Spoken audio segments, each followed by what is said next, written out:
guys, welcome back to your channel. எல்லாரும் எப்படி இருக்கீங்க? நான் ரொம்பவே நல்லா இருக்கேன். நீங்க நம்ம சேனலுக்கு புதுசா இருந்தா என்னோட பேர் ஜெயபாரதி. இதுக்கு நீங்க நம்ம சேனலை சப்ஸ்கிரைப் பண்ணலாம். சப்ஸ்கிரைப் பண்ணி பக்கத்துல இருக்கிற பெல் பட்டனையும் கிளிக் பண்ணிக்கோங்க. அப்பதான் நம்ம போடுற வீடியோ உடனே நோட்டிஃபிகேஷன் வரும். ரொம்ப லாங் கேப் ஆயிடுச்சு. ரொம்ப லாங் கேப்க்கு அப்புறம் தான் இந்த வீடியோ அப்லோட் பண்ணுறேன். Extremely very sorry.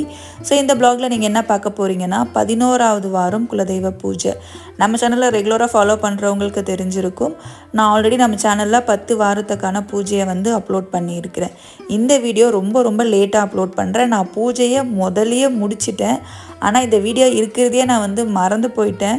ஸோ நான் வந்து ஷார்ட்ஸில் கொஞ்சம் ஃபோக்கஸ் பண்ணி போயிட்டுருக்கிறதுனால லாங்கை வந்து சுத்தமாக நான் வந்து மறந்துட்டேன். இதுக்கப்புறம் வாரத்துக்கு ஒரு தடவையாச்சும் நான் லாங்கு கொடுக்க முயற்சி பண்ணுறேன்.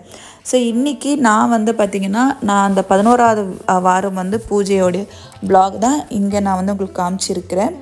நம்ம குலத்தை காக்கிற குலசாமிக்கு நம்மளை விட்டால் பூஜை பண்ணுறதுக்கு யாருமே கிடையாது. அதனால் கண்டிப்பாக நம்ம குலசாமிக்கு ரெகுலராக வீட்டில் பூஜை பண்ணணும்.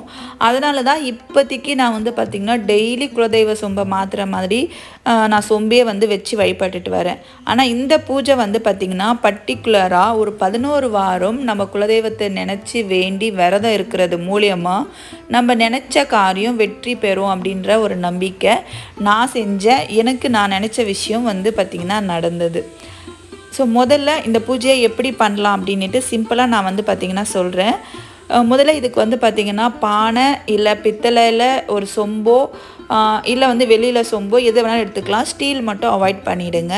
ஒரு சொம்பு, அதுக்கு மூடுறதுக்கு ஒரு தட்டு, அதுக்கு மேலே வைக்கிறதுக்கு ஒரு விளக்கு, இந்த பானைக்கு கீழே வைக்கிறதுக்கு ஒரு பீடம், அது மட்டும் போதும் இந்த பூஜைக்கு. ஸோ உங்களுக்கு பானையை நீங்கள் எடுத்துக்கிறீங்க அப்படின்னா முதல் நாளே வாஷ் பண்ணி வச்சுட்டு அந்த பானைக்கு ஆண் குலதெய்வமாக இருந்தால் பட்டையோ இல்லை நாமமோ போட்டுக்கோங்க. ஒருவேளை பெண் குலதெய்வமாக இருந்தால் மஞ்சள் வச்சு குங்குமம் வச்சுருங்க. முதல்ல ஒரு பீடம் ஏற்பாடு பண்ணி அந்த பானையில் நம்ம மஞ்சள் குங்குமம் எல்லாம் வச்சு அந்த பீடத்தை அதை வச்சுருங்க. அதுக்குள்ளே ஒரு 3/4 சொம்பு அளவுக்கு பச்சரிசியை ஃபுல்லாக நிரப்பிக்கோங்க. அதுக்கப்புறம் பண்ண வேண்டிய விஷயம் வந்து ஒரு 11 காயினை வந்து எடுத்து அந்த 11 காயினில் நம்ம வந்து சாமியை நினச்சி நம்ம எந்தெல்லாம் சாமிக்கு வேண்டுதலாக நம்ம நினைக்கிறோமோ அந்த சொம்புக்குள்ளே அந்த 11 காயினை வந்து பார்த்திங்கன்னா வைங்க. இது நம்ம பண்ண போகிற 11 வாரமும் கண்டினியூஸாக எல்லா வாரமும் புது காயினாக வந்து எடுத்து வைங்க. அந்த நம்ம முதல் வாரம் போடுற காயினை வந்து ஒரு மஞ்சள் துணியில் போட்டு கட்டி வச்சுருங்க.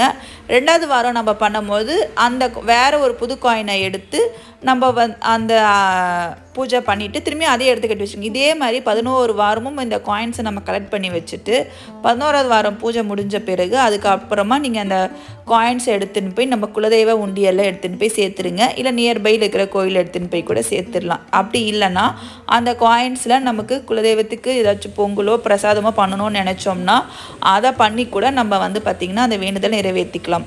அதேமாதிரி அரிசியை வந்து என்ன பண்ணலான்னா நம்ம அந்த சொம்பில் போட்டிருக்கிற அரிசியை நம்ம டெய்லி வாரம் பயன்படுத்துகிற அரிசியை அந்த வாரமே நான்வெஜ் செய்யாத அன்னைக்கு எடுத்து நம்ம சாமிக்கு பயன்படுத்திடலாம்.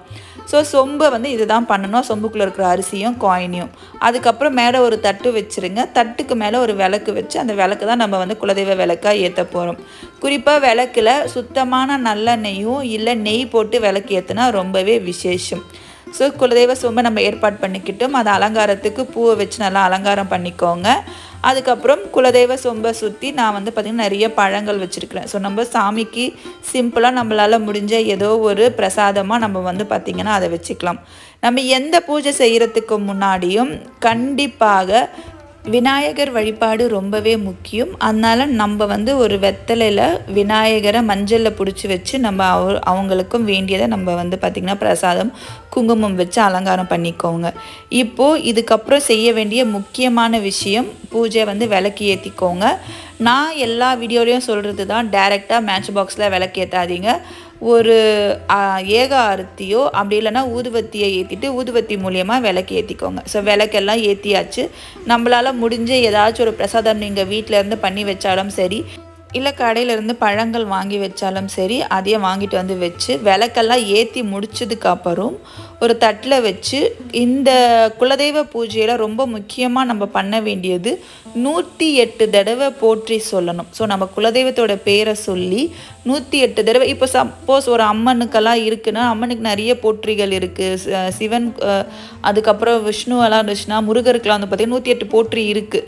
ஒருவேளை உங்களுக்கு 108 போற்றி தெரியலன்னா நம்ம குலதெய்வத்தோடைய பேரை மட்டுமே சொல்லி 108 தடவை போற்றி சொல்லணும். ஸோ அதுக்கு ரொம்ப முக்கியம். நான் வந்து அதுக்கு என்ன பண்ணேன்னா ஒரு காயின்ஸ் எல்லாம் கலெக்ட் பண்ணி ஒரு 108 காயின்ஸ் எடுத்து வச்சு அந்த காயின்ஸ் மூலியமாக அந்த எப்படி பண்ணணும் அப்படின்னா ஒரு காயினை எடுத்து நம்மளுடைய குலதெய்வ சொம்பை நல்லா ஒரு சுற்றி வந்து போடணும். ஸோ அது மாதிரி 108 தடவை நம்ம வந்து பார்த்திங்கன்னா பூஜை பண்ணணும்.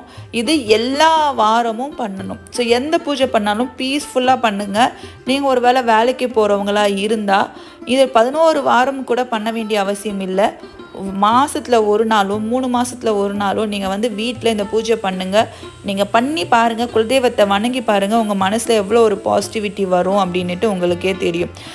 இன்றைக்கி எனக்கு 11வது வாரம் நான் சாமி கும்பிட்டதுனால சுவாமிக்கு சக்கரை பொங்கல் எல்லாம் செஞ்சு ப்ளஸ் மாவிளக்கு போட்டு நான் சாமி கும்பிட்டுருந்தேன். அதுவே எனக்கு வந்து பார்த்திங்கன்னா ரொம்பவே மன நிறைவாக ரொம்ப மன சந்தோஷமாக இருந்துச்சு. எனக்கு எந்தவித தடங்களும் இல்லாமல் 11 வாரம் வெற்றிகரமாக முடிஞ்சது. நீங்கள் பண்ணணும்னு நினச்சிங்கன்னா நான் என்னோடய எல்லா வீடியோலையுமே டீட்டெயில்ஸ் கொடுத்துருக்குறேன். இந்த வீடியோவில் நான் போதுமான அளவுக்கு டீட்டெயில்ஸ் கொடுத்துருக்குறேன். உங்களுக்கு ஏதாச்சும் இந்த குலதெய்வ பூஜையில் டவுட் இருந்துச்சுன்னா எனக்கு வந்து கமெண்ட் பண்ணுங்கள். கண்டிப்பாக உங்களுக்கு நான் வந்து பார்த்திங்கன்னா கிளியர் பண்ணுறேன். நீங்கள் இது வரைக்கும் குலதெய்வ பூஜை பண்ணலன்னா கண்டிப்பாக வரப்போகிற வெள்ளிக்கிழமையே பண்ணுங்கள். ரொம்ப நல்ல நாளாக தான் அன்றைக்கி இருக்குது. குலதெய்வ பூஜை பண்ணுறதுனால நம்ம குலம் செழித்து நம்ம ரொம்ப சந்தோஷமாக நிம்மதியாக இருப்போம். ஸோ உங்களுக்கு இந்த வீடியோ பிடிச்சிருக்கும் நான் நம்புகிறேன். பிடிச்சிருந்தா உங்கள் ஃப்ரெண்ட்ஸ் அண்ட் ஃபேமிலிக்கு வீடியோவை ஷேர் பண்ணுங்கள். தேங்க்யூ.